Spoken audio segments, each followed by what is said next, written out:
Magandang araw po sa lahat ng inyong mga listeners. Hayaan niyo po akong ibahagi sa inyo ang kwento ng aking buhay.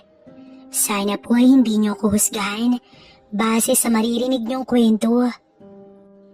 Hindi ko alam kung kasalanan ba ng init ng panahon o kasalanan ng init na bigla akong naramdaman nang una ko siyang makita. Kailangan daw ng bagong ayos ang faculty room namin. Matagal ko nang hinihintay yun. Lumang lamesa, sira-sirang kabinet at kisame na tila bibigay na sa unang ulan. Kaya nang dumating ang mga trabahador noong Lunes ng umaga, natuwa ako. Pero may isang lalaking hindi ko inaasahan. Ang karpentero nilang si Marco. Hindi ko siya agad napansin. Nakasuot lang siya ng puting sando. May bahid ng alikabok ang mga balikat at braso. At habang may inaayos siyang tabla sa gilid, nakita ko ang pagkislot ng muscle niya sa bawat kilos. Ang totoo, para ako napako. Ano po ma'am, may ipapagawa po ba kayong iba? Tanong niya habang pinupunasan ng basahan ang pawis na batok. Ang tinig niya, mababa paos, parang bumubulong sa tenga ko kahit hindi naman niya ako hinaharot. Napakagat ako sa loob ng pisngi sabay sabing, wala naman. Gusto ko lang tignan kung okay lang yung takbo ng trabaho nyo. Pero ang totoo, gusto ko lang siyang titigan pa. Ang mga daliri niyang may kalyo, ang amoy ng kahoy at pawis na tila lumulukob sa hangin. Nakakalasing. Sa isip ko, grabe naman. Guro ako, hindi estudyante. Pero bakit parang ako ang natutulala? Nang oras ng lunch, naabutan ko siyang mag-isa sa gilid ng silid, kumakain ng baong tinapay. Nilapitan ko siya. Gusto mo ng kape, Marco? Tumingin siya sa akin, diretsyong tingin. Hindi bastos pero may kung anong bigat. Para bang binabasa niya ako. Salamat, ma'am. Gusto ko po yan. Sabay ngiti, yung tipong bahagyang ngiting parang may sikreto. At doon ko naramdaman ang kakaiba. May init na dumadaloy mula sa batok ko pababa sa dibdib at sa ilalim ng lamesa. Hindi ko napigilan ang pag-ipit ng aking hita. Ayoko sanang pansinin, pero ang totoo, matagal na akong hindi tinatablan ng kahit sinong lalaki. Pero ngayon, sa unang araw pa lang ng renovation, parang may binubuwag siyang hindi kisame, kundi pader na matagal ko nang itinayo sa aking sarili. Kinabukasan, dinala ko talaga ang paborito kong templadong kape sa termos. Hindi ko na to ginagawa dati. Ayoko ng istorbo. Mas gusto kong mag-isa tuwing break. Pero ngayon, parang gusto ko ng kasama. Oo, mas tama siguro. Gusto ko siyang kasama. Inabutan ko siyang mag-isa na naman sa sulok ng faculty room. Abalang-abala sa paglalagari. Pawis na pawis. Nangingintab ang balat niya sa ilalim ng mahinang bumbilya. Napansin ko ang muntit madilim na guhit ng buhok sa ilalim ng kanyang kilikili.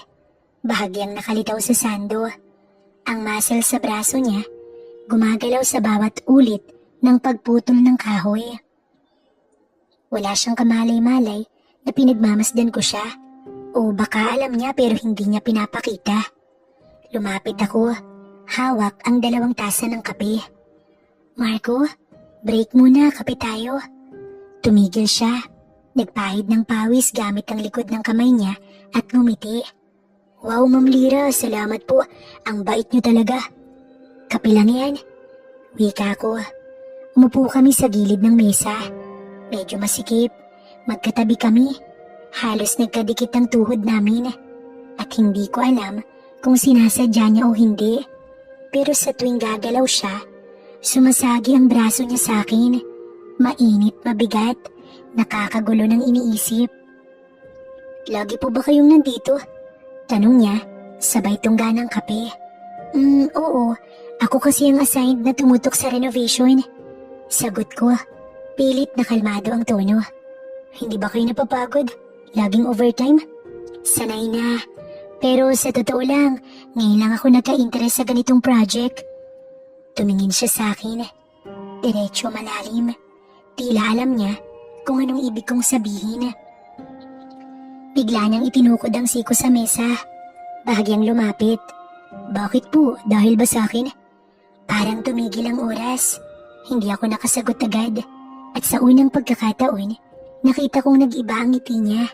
May kapilyuhan, may pag-aalinlangan, at may lihim na pagnanasa. Baka, sagot ko ng pabulong. Tahimik kami ng ilang segundo, hanggang sa bumaba ang tingin niya sa bibig ko. At hindi ko alam kung ako ba ang huminga ng malalim o siya. Pero ang init sa pagitan namin, parang nagsimulang humigop ng hangin sa paligid. Mainit po yata itong kape, sabi niya habang nakatitig pa rin. Mainit nga, bulong ko pero hindi ko tinutukoy ang inumin. Nagsalubong ang mga mata namin at sa loob ng ilang sandali, parang gusto na naming pareho. Pero huminto siya, kumurap, tumingin sa malayo, at ngumiti muli.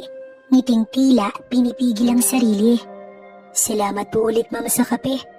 Tumango lang ako pero ang totoo, para ako nadarang. Kinabukasan, akala ko mawawala na ang nararamdaman kong kakaiba kay Marco. Pero mas lumala pa yata. Ang faculty room, amoy kahoy pa rin. May bagong mga tabla, bagong kabinet, at siraan ng luma ang pinalitan. Maayos na ang kisame pero ako, magulo ang isip. Habang naglalakad ako papasok, nadatnan kong nakatayo si Marco sa may bintana. Inaayos ang bagong kurtina. Hawak niya ang barena. Abala sa paglalagay ng hook. Inabot niya ang ibabaw ng bintana. Nakaangat ang dalawang kamay. At doon, bahagyang umangat ang kanyang sando. Napahinto ako. Dumungaw ang matigas niyang tiyan. Hindi flat, kundi may pang-ama pero firm. Maskulado at mainit tingnan. May manipis na buhok mula sa ilalim ng pusod pababa. Pinilit kong umiwas ng tingin, pero bigla siyang bumaba ng tingin at ako ay nakita. Uy ma'am, sakto. Pwede bang pahingi ng tulong saglit? Hindi ko alam kung bakit agad ako lumapit. Parang robot o baka alipin lang ng sarili kong pagnanasa. Hawakan niyo po itong hook dito sa kanan saglit lang. Utos niya habang inaabot ang kabilang gilid. Tumayo ako sa ilalim ng bintana. Inabot ko ang parting sinabi niya. Ngunit sa pagtayo ko ron, sa pagkilos niya papunta sa kabilang side, dumampi ang dibdib niya sa aking balikat. Bahagyang pagsinghap ang lumabas sa bibig ko. Sorry po ma'am, bulong niya malapit sa aking tenga. Ramdam ko ang hininga niya. Mainit na kakakiliti. Tapos sa bawat galaw niya, dumudunggol ang braso niya sa likod ko habang hawak ko pa rin ang hook. Okay lang, sagot ko. Halos wala na sa sarili. Tumigil siya saglit sa pagkilos. Napatingin kami pareho sa hook. Pareho kaming tahimik. Pero naramdaman kong lumalalim ang hininga niya. At ako, hindi ko alam kung bakit, pero parang gustong gusto kong marinig ang tunog ng paghinga niyang yun. Bumaba ang kamay niya. At sa pag-abot ng tool sa gilid ng mesa, napadikit ang palad niya sa likod ng kamay ko. Hindi niya agad inalis, ni ako. Nagtama ang mga mata namin. Walang salita, walang biro, pero grabe ang sinasabi ng mga titig namin. Parang gusto kong magpakatanga at manatili sa ganoong eksena ng matagal. Pero biglang may pumasok na isang guro. Mabilis kaming naghiwalay. Uy, Ma'am Lira, coffee break na. Sama ka sa amin? Napangiti ako, kunwari kalmado. Sige, susunod ako. Nang lumingon ako kay Marco, tahimik lang siya pero nakangiti. Yung ngiti na hindi bastos, pero alam mong may alam. At ako, binalikan ko siya ng ngiti at doon ko na-realize na gusto ko pang mas lumapit. Kala ko simpleng overtime lang. Wala kasing pasok kinabukasan, kaya nagpa siya akong bumalik sa faculty room para ayusin ang ilang papeles.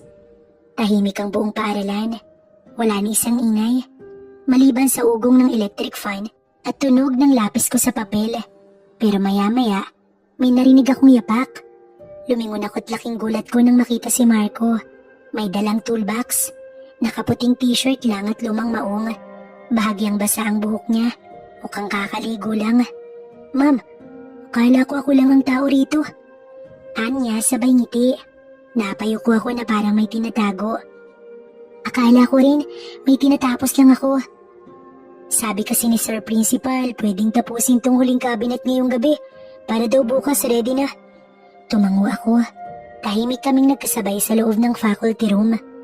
Ako sa mesa, siya sa sahig. Yumuko, pinalo ang kahoy gamit ang martilyo. At bawat hampas, ramdam ko sa dibdib. Hindi ko alam kung dahil sa lakas ng tunog o sa lakas ng tibok ng aking puso. Napatingin ako sa kanya nang bahagya siyang yumuko para abutin ang ilalim ng kabinet. Lumantad ang hubog ng likod niya at sa liwanag ng desk lamp, kita ko ang makinis na balat sa batok at gilid ng balakang. Naginit ang mukha ko. Agad akong bumalik sa pagsusulat. Mukhang mainit, ma'am. Bukas na ba ang aircon? Tanong niya bigla. Napalingon ako. Nakangiti siya at parang alam niya kung anong klaseng init ang tinutukoy niya. Hindi na. Kaya ko naman. Sagot ko pero ang totoo, parang hindi ko na kaya. Tumayo siya, lumapit sa aking mesa. Gusto niyo po ng tubig? Alok niya, sabay abot ng bottled water mula sa dala niyang bag. Salamat, sagot ko. Nang inabot ko ang bote, nagdikit ang mga daliri namin. Muli ganoon na naman ang kuryente. At sa oras na yun, hindi ko na alam kung alin sa mga pagdikit naming dalawa ang sinasadya at alin ang hindi. Tahimik kami nagkatinginan. Walang salita pero grabe ang ingay sa loob ko. Tumalikod siya bigla. Parang pinipigil ang sarili. Ako man, pinikit ang mga mata at napalunok. Marco? Tawag ko. Huminto siya at dahan-dahang lumingon. May pamilya ka pa ba? Hindi ko alam kung bakit ko tinanong. Pero gusto kong malaman. Kailangan kong malaman. Hindi na. Hiwalay na, may anak na pero nasa probinsya. Tumango lang ako at sa mga mata niya, nakita ko ang lungkot, ang pagod, pero higit sa lahat, ang pagkagusto. Bakit mo ko tinatanong ng ganyan, ma'am? Ewan ko, na-curious lang. Lumapit siya ng isang hakbang. Ako rin, curious, ma'am. Sa ano?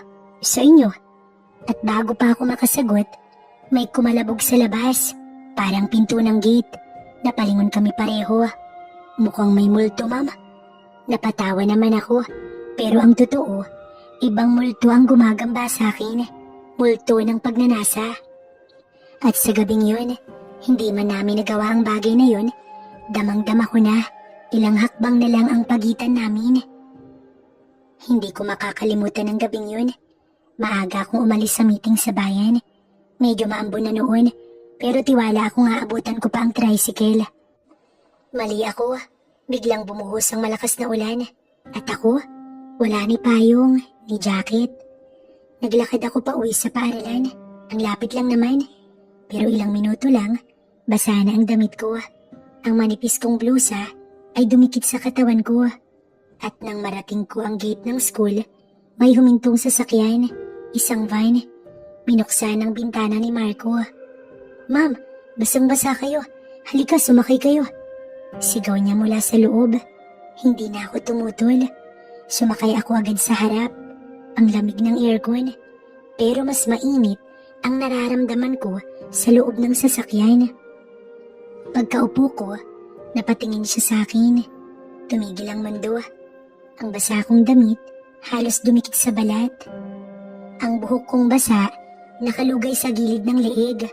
At siya, hindi makatingin ng diretso. Sorry, basa ka na nga, nilalamig ka pa lalo. Anya, tinignan ko siya. Nakasuot lang siya ng gray shirt. Medyo basa rin ang laylayan. Amoy ko ang kanyang shampoo. Amoy lalaking bagong ligo. At mainit ang hininga niya sa maliit na espasyo ng van. Nagulat ako, ma'am. Ang sexy mo pa rin kahit ganyan. Napalingon ako. Hindi ko inaasahan ang sinabi niya. Hindi bastos, hindi rin biro. Diretso totoo. Marco, tumingin siya sa akin. Mabagal, parang sinusukat ang galaw ko. Gusto mo bang patuyuin muna ang damit mo? May extra akong t-shirt sa likod. Tumango ako at pilit na ngumiti. Pwede ba? Lumapit siya para abutin ang likod. Sa paglingon niya, napadikit ang balikat niya sa akin. Napatigil siya. Huminga kami pareho ng malalim. Hindi siya agad gumalaw. Naramdaman ko ang init ng katawan niya. Ang hininga niya sa leeg ko. Lumingon siya. Magkadikit na halos ang mga labi namin. 1 pulgada na lamang. Tinitigan niya ako. Ma'am? Nagsalubong ang mga mata namin. Hindi na ako nakapagsalita. Hindi ko alam kung gusto ko siyang halikan o itulak. Pero ni isa ron, wala ako nagawa. Tumigil siya. Kumurap. Huminga ng malalim. Sorry. Ito muna suotin mo. Sa likod ka na magpalit, ma'am. Kinuha ko ito. Hindi ako makatingin ng diretso. Salamat. Mahina akong tugon. Paglipat ko sa likod para magpalit, nanginginig pa rin ang aking mga daliri. Hindi dahil sa lamig, kundi dahil sa isang halik na muntik nang mangyari. At sa loob ng van na iyon, sa ilalim ng malakas na ulan, alam ko na may hinihintay kaming parehong sumabog. Kinabukasan, halos hindi ako makatingin sa kanya, pero ang katawan ko parang kabisado na siya. Habang nag-aayos siya ng huling bahagi ng project, halos hindi kami nag-uusap. Kanya-kanyang kilos, kanya-kanyang iwas ng tingin. Pero sa tuwing magkakabanggaan ng braso namin, sa bawat sulyap na sinasadyang hindi matapos, naroon pa rin ang init, mas matindi, mas hindi mapigilan. Bago siya umalis, lumapit siya sa mesa ko. Ma'am, tapos na yung trabaho. Paalam na siguro ko. Tumango ako pero hindi ko siya binitiwan ng tingin. Gusto kong magsalita, gusto kong pigilan. Pero hindi ko alam kung anong sasabihin. Tumalikod siya at doon na ako bumigay. Marco? Tawag ko't halos pabulong. Huminto siya at dahan-dahang lumingon. Tumayo ako, lumapit. 1, 2 hakbang hanggang sa magkatapat na kami. Salamat sa lahat. Sa trabaho, sa pagtulong. Tumango siya pero may lungkot ang ngiti niya. Walang anuman ma'am kahit kailan. Napakagat ako sa labi. Tinignan ko siya sa mata. At siya, hindi na rin tumingin sa iba. Dahan-dahan niyang iniangat ang kamay niya. Dinampi sa aking pisngi. Hindi ako umatras. Hinawakan niya ang gilid ng mukha ko. Hinimas ang pisngi gamit ang magaspang niyang hinlalaki. Hindi ko na kaya, ma'am. Araw-araw ko kayong iniisip. Hindi ko alam kung anong ginagawa niya sa akin. Pagdilat ko ng mata, halos magdikit na ang mukha namin. At doon ang hindi na namin kaya. Lumapat na ang labi niya sa aking labi. Mainit, mabagal at malalim. Hindi siya nagmadali. Tinatandaan ang bawat galaw ng labi ko. Ang mga kamay niya nakahawak sa aking bewang. Pero hindi bastos. Puno ng pagpipigil. At ako, napakapit sa balikat niya. Lumalaban sa halik. Matagal kaming naghalikan. Walang imikan, walang tanong. Puro hinga at puro halik. Sa pagitan ng halik, bulong niya, Lira? Unang beses na marinig ang pangalan kong walang ma'am, walang formalidad, walang distansya. At sa puntong yun, wala rin akong itinirang pagitan sa amin. Alam kong mali at bawal, pero hindi ko kayang itanggi. Gustong-gusto ko ang bawat sandali. 1 linggo ang lumipas mula noong unang halik. Wala kaming malinaw na usapan. Walang label. Pero mula noon, tila ba mas lalong humigpit ang koneksyon namin. Nagpupunta pa rin si Marco sa school. Kunwari may inaayos pa raw. At ako naman, hindi nagtatanong. Ayoko marinig mula sa kanya na ako talaga ang sadya niya. Isang tanghali, habang ang ibang guro ay nasa seminar sa barangay hall, ako lang ang naiwan. Pinili kong manahimik sa faculty room hanggang sa biglang bumukas ang pinto. Si Marco. Naka-blue polo siya. Bahagyang naka-unbutton sa itaas. May bagong ligo. Mukha siyang may balak. May naiwan daw akong gamit sa storage room. Pwede ko bang kunin? Tanong niya. O sige. Sumunod ako dahil hindi ko alam kung bakit. Pero parang hinihila ko ng paa ko papunta sa direksyong ayaw kong iwasan. Pagpasok namin sa loob ng storage room, agad niyang isinara ang pinto. Tahimik, maliit ang silid, mabango ang kahoy, mainit sa loob, walang ventilador. Nangingibabaw ang tibok ng aking puso. Nagkatinginan kami. Wala ni isa sa amin ang kumibo. Paglapit niya, nilagay niya ang kamay niya sa gilid ng mukha ko. Hinawakan ako at inangkin ako ng tingin. Lira? Bulong niya. Hindi ko na siya pinigilan. Hinila niya ako palapit. Nagsalubong ang labi namin. Hindi na tulad noong una. Ito ay mapusok, malalim at gutom. Mabilis niyang inabot ang aking bewang. Ako naman, napakapit sa kanyang batok, sabay sa bunot sa buhok. Naginit ang katawan ko sa bawat paghawak niya sa akin. Hindi ko na mapigilan. Wika niya. Napasinghap ako. Iyakap niya ako ng mahigpit at itinulak ako ng bahagya sa pader. Naramdaman kong tumama ang likod ko sa malamig na kahoy ng pintuan. Ngunit mainit ang katawan ko. Mainit ang pagitan. At ang hininga niya, parang apoy na sumisindi sa akin. Lira, ang ganda mo. Bulong niya sa akin. Napakagat ako sa labi. Ramdam ko na ang lalim ng hininga niya.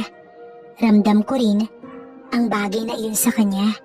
Pero biglang mayabag sa labas. Napatigil kamit nagkatinginan. Kapwa hingal at kapwa halatang nag-init. Tahimik naming inayos ang sarili.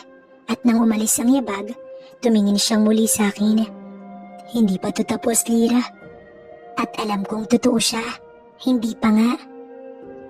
Gabi na nang magkita kami ni Marco. Wala kaming masyadong usapan. Pero pareho naming alam kung anong mangyayari. Dinala niya ako sa apartment niya. Tahimik, maliit lang ang kwarto. May kama, may ilaw sa gilid. Mainit ang paligid pero mas mainit ang nararamdaman ko. Pagpasok namin, nilapitan niya ako. Hinawakan ako sa pisngi. Tinitigan niya ako. Hinihintay kung papayag ako. Tumango ako sa kanya, tsaka niya ako hinalikan. Mabagal, mainit. Maya-maya, dinala niya ako sa kama. Maingat. Maya-maya lang, pareho na kaming hinihingal dahil sa nagaganap sa amin ng mga oras na iyon. Hindi ko na alam kung anong nararamdaman ko ng mga oras na yun. Kakaibang saya ang lumukob sa akin. Sobrang saya na ang kasama kong lalaki ay walang iba kundi si Marco na matagal ko nang gustong makasama. Grabe ang mga pawis namin nang kami ay matapos. Humiga siya sa tabi ko. Iyakap ako walang salita. Tahimik lang pero alam naming may nabago na. Akala ko ay kaya naming itago. Matapos ng gabing yun, halos gabi-gabi na kaming nakikita ni Marco. Minsan sa kanyang apartment, minsan sa loob ng van, at minsan kahit sa storage room ng school. Laging mabilis, laging mainit, pero laging may halong kaba. Isang hapon, habang nasa library ako, biglang dumating ang co-teacher kong si Ma'am Rina. Nakasimangot. Lira, may chismis na sa admin. May nakakita raw sa'yo na sumakay sa van ng isang trabahador dito. Napatigil ako. Umigting ang aking dibdib. Chismis lang yun. Sagot ko. Pilit kong itinago ang kaba sa aking boses. Eh kung totoo, Lira, guro tayo. Alam mong bawal yan. Hindi ko alam kung anong isasagot. Pero nang umalis siya, doon na ako kinabahan ng totoo. Kinabukasan, pinatawag ako ng principal. Ma'am Lira, may report na nakikitang madalas ka raw sumasakay sa van ni Marco. Totoo ba? Hindi ko siya matignan sa mata. Nanginginig ang kamay ko. May relasyon ba kayo? Napahinga ako ng malalim. Opo. Tahimik siya at pinagmasdan lang ako. Tsaka siya tumango. Alam mong delikado yan, pero hindi ko pwedeng husgahan ang personal mong buhay. Basta, siguraduhin mong hindi ito makakaapekto sa trabaho mo. Opo, pasensya na po. Paglabas ko ng opisina, nandoon si Marco. Nakatayo sa gilid ng hallway. Tumitig siya sa akin. Alam ko na, may nakarinig sa atin nung isang gabi. Hindi kami nagyakapan, hindi kami nagtalo. Pero sa mga mata niya, alam kong handa siyang lumaban para sa akin. At sa puso ko kahit takot, mas nang ibabaw ang isang bagay. Gusto ko pa siya. Gusto ko pa kami. Ilang araw kaming hindi nagkita ni Marco. Hindi siya pumasok, hindi rin siya nagparamdam. Tahimik ang paligid pero maingay ang loob ko. Pilit kong inaliw ang sarili ko sa trabaho. Nagpakabisi sa klase, sa mga papel sa meeting. Pero sa bawat sulok ng faculty room, hinahanap ko pa rin siya. Hanggang isang araw pag uwi ko, nadatnan ko siyang naghihintay sa labas ng gate ng aking bahay. Tahimik lang siyang nakatayo, may hawak na maliit na bag. Akala ko hindi ka na babalik. Gusto ko lang makasigurado kung ako pa rin ang pipiliin mo. Hindi ako sumagot agad, pero tinitigan ko siya. Tiningnan ko ang lalaking minahal ko nang hindi inaasahan. Baka masira ang trabaho ko. Baka mawalan ka ng pagkakakitaan. Sabi ko, alam ko pero mas ayokong mawala ka. Sagot niya. Lumapit siya at hinawakan ng kamay ko. Pwede tayong lumayo, magsimula ulit. Hindi madali pero pwede. Tahimik ako tumulo ang luha. Mahal ko ang trabaho ko. Mahal ko ang paaralan. Pero mas mahal ko ang sarili kong kaligayahan. At sa harap ko, hawak-hawak ang kamay ko. Naroon ang taong nagbibigay ng init at tibok sa aking puso. Sige, sasama ako. Yumakap siya sa akin ng mahigpit, mainit. At sa gabing yun, wala kaming planong bumalik pa sa dati. 1 taon na ang lumipas. Tahimik na ngayon ang buhay ko. Wala na ako sa eskwelahan. Wala na sa syudad. Wala na ring mga tanong, bulungan, at pangambang baka mahuli. Pero kapalit noon, may bagong umaga, may bagong tahanan. Nakatira kami ni Marco ngayon sa isang maliit na bayan sa norte. May sarili kaming paupahang tindahan sa harap ng bahay. At siya naman, may kaunting proyekto sa paggawa ng muebles. Hindi marangya ang buhay pero sapat.